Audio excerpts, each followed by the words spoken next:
How's it going, everybody? It is Kolosalus here. Welcome back to another Heroes of the Storm video. Today we are yet taking another look at Kharazim. I just uploaded one video about him, which is about the full healing build, but you guys disappointed me. You guys were more excited about the damage build than you guys are aware about the full healing build. That's just bad.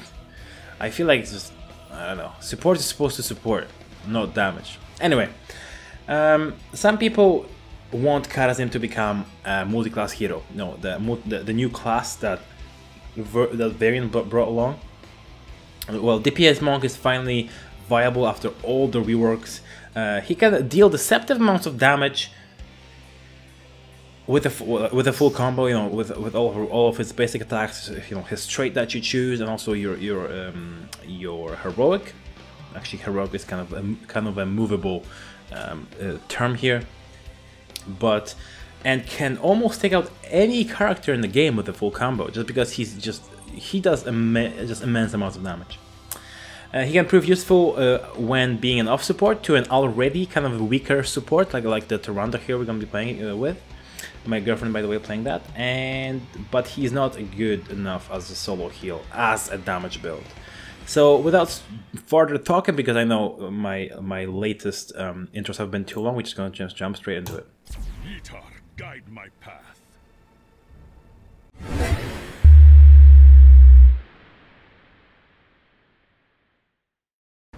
Alright, boys and baby squirrels, find yourselves on the Braxis Holdout. One of my favorite maps actually right now. It's very messy, but when you know how to play, it actually gets very easy to play. We've already played Monk, but if you haven't seen the video about him, his Q ability is called Raid Dash, allows me to dash to my friendlies and also dash to enemies. When I dash to enemies, it will also apply a basic attack basically to them. It's not ability damage, but it's still the basic attack. So if they have a block, they're gonna be blocking that damage. Our W ability is called Breath of Heaven, and kind of healing in that little area there. Very good. Again, in today's meta where everybody's comping up, and actually the team fights are very concentrated. Our ability is called our Deadly Reach, which allows us to increase our attack speed by 100% and also attack speed reach by another 100%, which is really good. On level 1, we picked up our trait, which is our damaging trait. Basically, what it does, every third basic attack, it is going to deal some additional damage. Basically 125 more damage, which honestly is actually a lot of damage, bro. And also the latest change to that trait to kind of make it a little bit more viable. We almost killed that variant.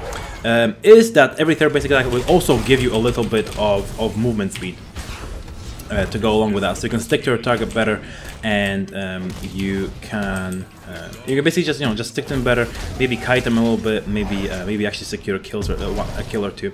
Rainer here getting pulled, but the combo doesn't connect here. I don't think that person actually knows how to combo. I don't think they can trade. Yeah, she was standing under a tower. They can't trade. It's fine. It's fine. We're still number one. Our primary role in the team is still being a healer, so we can still heal our friendlies up a little bit here. I think we should be just able to take this no problem. Ooh, he's out of position. He's going to be taken out. He is going to be taken out. Really good. So yeah, our main role in this game is still a healer, but like a little bit more utility when it comes to damage side. I'm not sure which heroic we're going to go for here, but that's really up to the game we're going to be playing later on. We will see what the teams go for when it comes to a late game. Varian will stay against a Sergeant Hammer. Honestly, I think I'm more needed down in the top lane. I mean, up in the top lane. I'm coming here. We'll be able to deal a lot of damage to Johanna. You can see she is melting down like it's nobody's business. I'm gonna try to get all the kills in the world just because I'm DPS Monk, boys. I can do that shit now. Earth ally will be our choice. Basically, it's just so overpowered. Like, this ally is just so overpowered. What it does, it reduces the damage of all basic attacks against your allies in an area by 50% for like 12 seconds. Actually, no, sorry, it's 10 seconds. I'm gonna take this, and afterwards I'm gonna actually move to my hammer to heal her for a little bit. Hello. Let's melt this bitch down, boys. Alright, I'm gonna actually play this ally right here, so the tracer cannot do as much damage. I'm gonna get out to our hammer, but I don't think we'll be able to do too much here, just because of the onslaught from the enemy team. Maybe be careful because they're all clumped up on over there. I'm coming, but I'm not sure if we can do anything. Again, just the main reason why I'm not actually doing a lot here is just because I need to stay still. Alright, they want me. They want me. Come and get me then. Alright, my hammer is going to be taken out in the bottom lane, so we should just kind of turtle up and defend the top lane. I think. Sometimes I know a thing or two about this game, and I think this is the time where I actually know about it a little bit. Alrak is taking a whole 3 people here. I think he's going to be taken up by the... Wow, he just pulled himself back into the enemy team. That was smart as fuck. You can see how much damage we just actually chunking off of this Johanna here. I'm just gonna keep standing here and just keep doing my damage.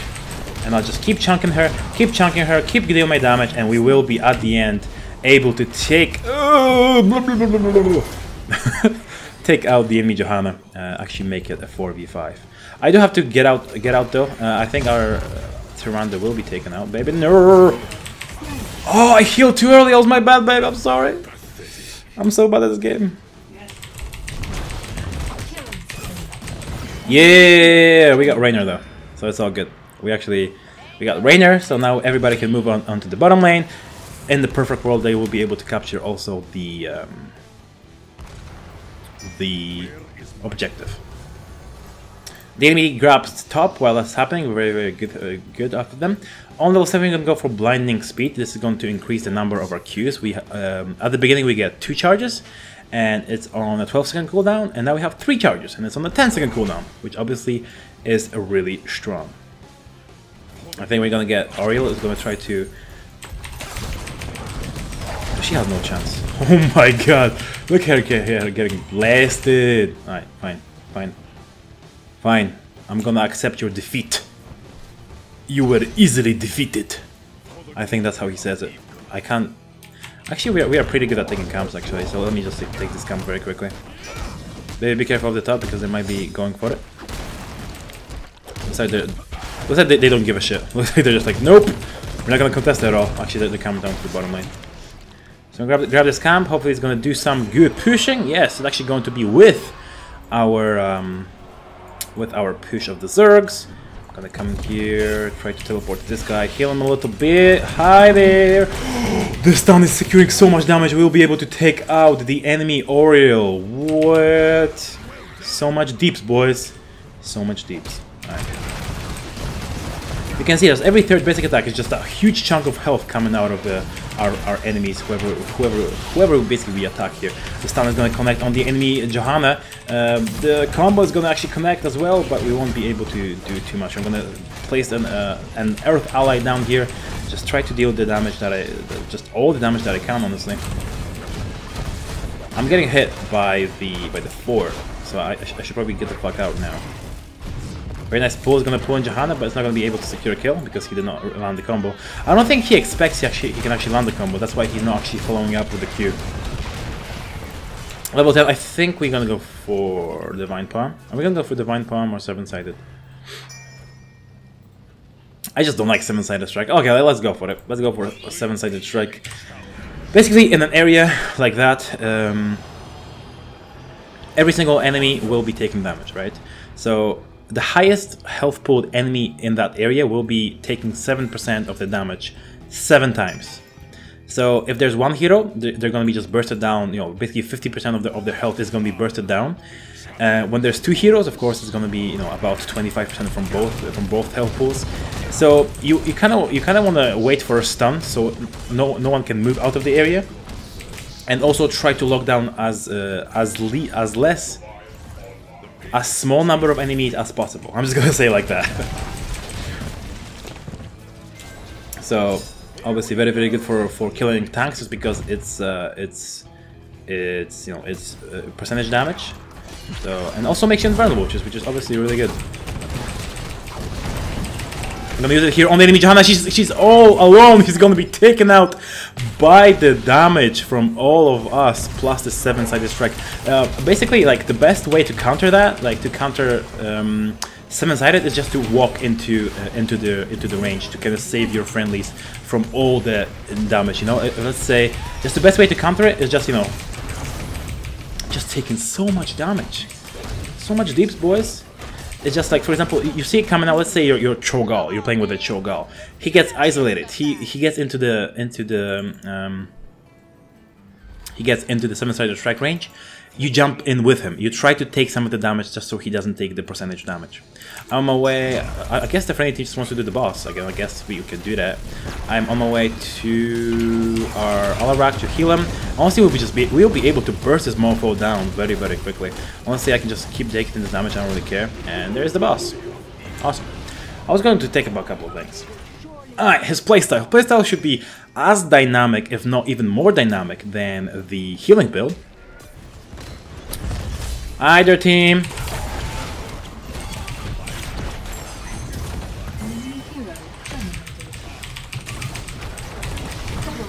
Damn, blasted right here. I'm gonna activate this. I think I'll be taken out. No, run.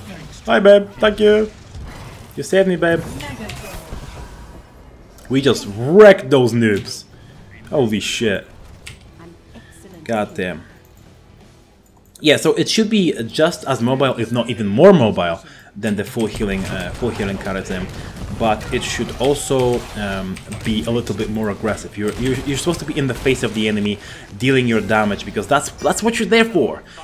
But also, what you have to do is you still have to be the healer first. You still have to. You see if let's say a low health enemy or a low health ally. Who do you go for? Who do you go for first? You're gonna go for your ally to heal him. You know, you're not here to pick up kills. You're here to aid the DPS, but also to aid the healing. You're here to aid the healing. He's gonna be melted down by the onslaught from our friendly team. I don't think I'm able to kill him. I think I should be. Oh my god, so much damage, baby. I'm not sure what I can do about this shit. Alright, let's not mess with the enemy. Let's go for the Fist of Fury. It's going to increase the duration. Instead of 2 seconds, it's going to be increasing it for how long? For 4 seconds. There you go. 4 seconds, boys. I can do the math thing sometimes. You know what I mean? Let's go for the 4. We can just melt it down with our single target damage from me, Varian, and Sergeant Hammer. And honestly, after that's down, we should be pretty careful. Just because I don't have the manas. I don't have the manas, boys. It's back. It's back here. Hello, team. It's back. It's fine. It's okay. We can do some camps. We can do some Camperinos and stuff. It's all gonna be fine. Yeah. So again, you should be looking for healing first, but then also for pressuring. There's 20 seconds on that. I'm gonna do this first. But you should also be pressuring your friendly team. If the enemy team does collapse on that objective, on that camp, I will be there to aid my team just because I'm very close to it. Yeah, the enemy team is coming in. I'm on my way there. I will take out the deal all the damage to Rainer. He's gonna be actually taken out. Maybe not. Let me get out.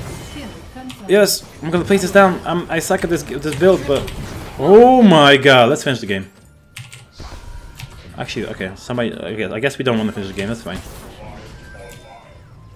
That is okay. The boss will be up in 55 seconds. Let's do camps, boys. Like camps and stuff, like they're pretty useful, you know what I mean? We're split now, and if they spawn, like they're just gonna spawn in 5 seconds now. Like I'm just gonna do camps.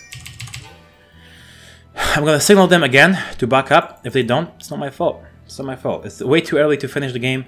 I guess if we had the coordination of Fnatic or Mandy Black, sure, but we don't. So what actually changed to make DPS Monk worth it? First of all, the Iron Fist, it received the buff. You know, of course, the movement speed buff when you every third basic attack allows you to stick to a target a little bit more, apply a little bit more damage. So it just overall makes it a better build to go for. What also changed was talent swapped to allow the combination, you know, to squeeze out the amounts, just the additional deceptive amounts of damage. Oh, Johanna's coming down. She really wants to be bursted down, though.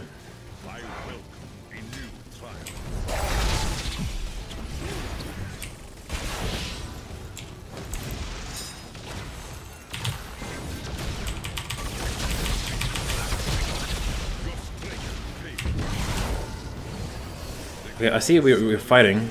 Not sure why.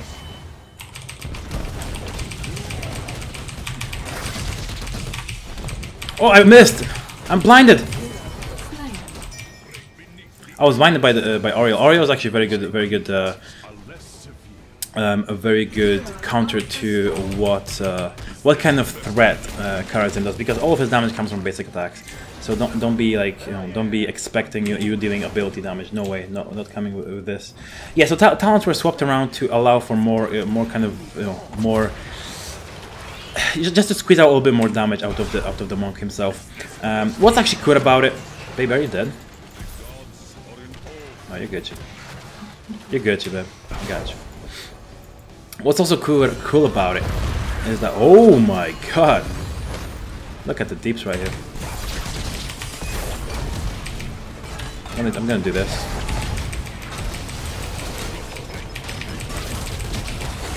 Crystal is gonna save the enemy variant, but honestly, if that crystal didn't come out, shit, dog. That would have been the end of the world for that variant. And the final thing that really changed, that really made that better, is that Way of the 100 Fists was moved later in the game, so that's not a good change. But what it does now, it applies basic attacks instead of, it used to be ability damage, so you could not scale it up in any way. Obviously, when it's a basic attack, it's gonna scale up from your trait, so every third basic attack will still be that increased damage, increased movement speed thing, which is just huge. When you think about it, that's a huge increase in damage, and when you pair it up with your with your 7-sided track and 3 charges of your Way of the 100 Fists. By the way, I did not explain what it is. I'm gonna explain it now. Way of the 100 Fists, boys, is Radiant Dash launches a volley of blows. Radiant Dash to an enemy launches a rapid volley of 6 basic attacks, which deal 50% of your damage each. So basically, you're gonna get 2 amplifications of damage, because of course it's every third basic attack at the minimum and maximum. Yeah, and so basically, what it used to do, it used to just unleash this volley of blows, which were actually ability damage before. It's actually good. It's actually good. I was actually considering this for a healing build, just because, of course, it would give you 2 procs of your transcendence trait. But again, I think Echo of Heavens just give you, I think, just more healing overall. When should you go 7-sided? That's another thing I want to kind of touch upon. When should you take 7-sided? When should you go for Divine Palm? And it's really depending on the comp of the enemy. If they have double tank, and let's say they have a really dive heavy comp like Butcher maybe, who overextends. Let's say they have Murden, who engages a lot, so you have to kind of observe the enemy comp as well, what they do. Do they dive? Do they single out? If you can single out a target, keep them stunned, keep them in that, they're going to be taking shit ton of damage. Because again, it's going to deal 7 times 7% of their health, which is 49%, which is almost 50. So as long as you get them down to 50%, they should be dead. Any character, even Cho'Gall. Obviously, this is very good against warriors, because 7% of the warrior's health is going to be bigger than 7% of anybody's health. But yeah, so it's good against warriors. You should never use. So if you have, for example, have Tassadar in your team, you should never go for Divine Palm, just because the shields will kind of like negate the usefulness of your Divine Palm. Like, let's say somebody's about to die, you give him Divine Palm and he shields him. Let's say it's still like, it should take them roughly about 3 seconds to still blow that target up, even with with the shields up. So again, like let's say you apply the Divine Palm, the target's gonna die, but no, Tassadar says no. He applies the shields, make that target live. Let's say the shields wear away, and then your palm just basically wears away after 3 seconds, and that's it. The target's still dead, and you're sitting there with your dick in your hand with 50 seconds of a cooldown. Sorry, 60 seconds of a cooldown in your hands. So again, in those situations, you should pick up also the 7-sided strike. And also the final is if coupled with a good solo healer. So in this game, I was actually thinking about Divine Palm just because we had Tyrande. Tyrande is not the best solo healer, but she can definitely manage pretty okay. My girlfriend did go for Shadow Stock, so that allowed us to just have a little bit more sustain. But again, if the enemy team did not have, I saw that their Johanna was diving a lot. I saw that they were leaving their backline pretty open, pretty singled out. So if I could get there, pop that shield, which I did, and obviously we almost killed that Rainer like a couple of times. Killed that Johanna because they left her for dead. It was just a bloodbath. Let's go over the build again. Level 1 we did go for Iron Fists, increasing our attack damage every third basic attack and increasing our movement speed for 2 seconds. Earth Ally, just really good, really OP. Probably better than Spirit Ally, even though I like Spirit Ally more. They should buff Spirit Ally somehow or nerf Earth Ally. But when they nerf Earth Ally, all 3 are going to be nerfed overall, just because Earth Ally is just picked all the time. But yeah, so what it's going to do is it was actually very good against this team, because their team was actually focusing on their Tracer doing damage, when she was actually when she was attacking inside of this Earth Ally kind of area, she was only doing 50% of the damage, which is pretty huge, right? Like, Oriel wasn't able to get as much healing down, as much energy, and just they weren't able to blow us up as quickly. 7, we did go for the Blinding Speed, giving us 1 more charge of our Q, which again synergizes with our level 16 talent, and also it is on a 2-second lesser cooldown, so it's on a 10-second cooldown rather than 12, which is obviously just good. Level 10 we did go for 7-sided strike. Level 13 we went for Fist of Fury, increasing our damage even more. 4 seconds is just a long time for you to, let's say there's a Tychus who has to, or Zarya, who has to stay in one place to deal their damage, right? Tychus is there shooting his minigun, and he has to stay to actually deal his damage. Same as Zarya. Zarya has to stay in place to actually deal her basic attack damage like constantly, right? So again, against targets which are not moving, this is crazy. Like, you stand there for 4 seconds and you just keep chunking their health, like I did to that Johanna, and she was eventually taken down. And just, you saw it was Johanna, Oriel, just different targets I was doing it to, who just weren't paying attention to me just because they were so focused on the team fight, and I was just there hitting them, just doing my damage. On level 16, I did go for the weight of 100 fists, which again just increases our damage, especially with the level 7 talent, which gives us 1 more charge, so you can dash somebody 3 times, dealing that damage, which is just crazy.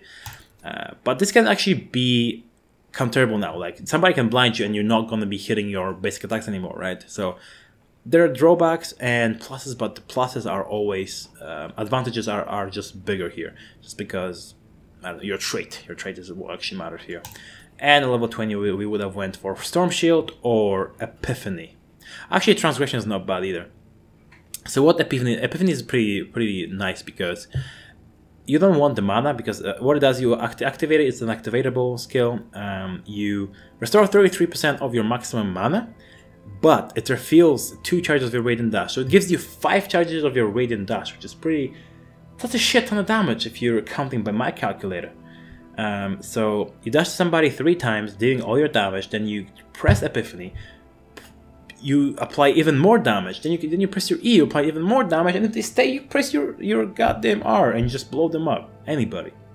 I think it blows up even, like, with one single combo 5 times, the Way of the 100 Fists, plus your E, plus your transgression, plus your 7-sided Shrek.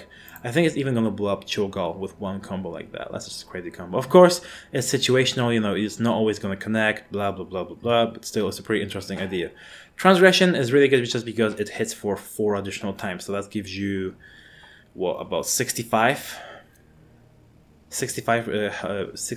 of the percent? 4 times 7... Actually, sorry. It's 70% of their health, which is pretty goddamn nuts, right? It's pretty goddamn nuts. So you don't actually have to get them to 50% of health to kill them. But again, you'll be there hitting them for longer. So you have to keep them in that. Maybe roots from a Malfurion, or maybe like a stun from somebody. So anyway, hope you guys enjoyed this video. It was a good one. I actually did win the game for the first time in my life, so that was good. I really enjoyed it today. I did stream today. We did have some of the good games, some of the bad games. But if you guys are interested in like any kind of Heroes of the Storm content, I do sit there. I do play Hero League. I do give tips. I do smile and laugh with you guys. You know, basically react to trolls, react to different jokes and stuff like that. We do make jokes here. And if you want to be part of our awesome community, come join the Panda Army. Go to my Twitch channel, which is down below. Hit that follow button and come and say hi whenever I'm live. Thank you guys for watching. Hope you guys enjoyed. Leave that like rating if you haven't already. Subscribe to the channel, and I'll see you guys next one.